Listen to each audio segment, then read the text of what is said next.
বিসমিল্লাহির রহমানির রহিম। আসসালামু আলাইকুম।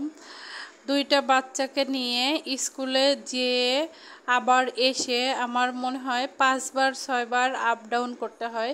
প্রাইভেট থাকলে 8 বারও হয়ে যায়। দেখুন তার মধ্যে আমার জামাই কি কাজটা করছে, এতগুলো মাছ না কেটেই নিয়ে আসছে। এগুলো এখন বের করছে, দেখুন কাটবো কিভাবে আমি জানি না, আর আমি মাছ ভালো কাটতেও পারি না।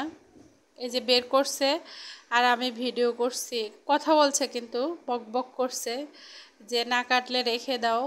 এমনি শুক্রবারের দিন একটু আরাম করব কি প্রতিদিন তো স্কুলে ঘুরতে ঘুরতে পাটা ব্যথা হয়ে যায়, কিন্তু শুক্রবারেও বসে থাকা যায় না। দেখুন শুক্রবারে কাজগুলো গুছিয়ে না রাখলে অন্য দিন আর সময় পাই না।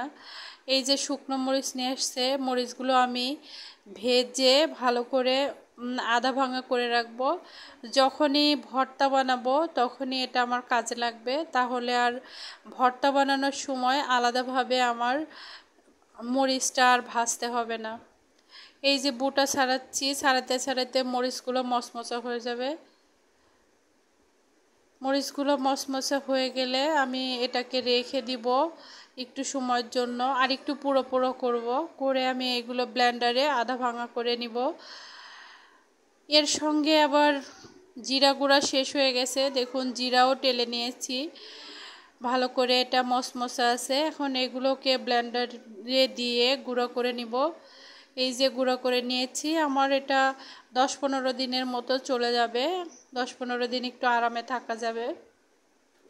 তারপরে এই যে আমি মরিচগুলো আধা ভাঙা করে নিচ্ছি ব্লেন্ডারে দিয়ে। এর মধ্যে রান্নার টাইম চলে আসছে, আমি রান্না করতে চলে আসছি। আমার ছেলে বিরিয়ানি খাবে, তাই একটু চিকেন দিয়ে আমি বিরিয়ানি করে দিচ্ছি। আলুটা আমি ভেজে নিচ্ছি, আমি ফুড কালার দিয়ে আগেই এটা মাখিয়ে রাখছিলাম। এগুলোকে আমি একটু ভেজে নিব। ভেজে আমি অল্প একটু বিরিয়ানি করব, বেশি না। এই যে এখানে মাংস দিয়ে দিছি, মাংসগুলো ভালো করে আমি কষিয়ে নিয়েছি সুন্দর মতো, সব মশলা দিয়ে টক দই দিয়ে। আমি রেডিমেড মশলা দিয়ে বিরিয়ানি করি সব সময়, রেডিমেড বিরিয়ানি মশলা যেটা প্যাকেট পাওয়া যায়। এই দেখুন অল্পই রান্না করেছি, বেশি না। আমরা সবাই একটু একটু করে খাবো, আর আমার ছেলেও খাবে।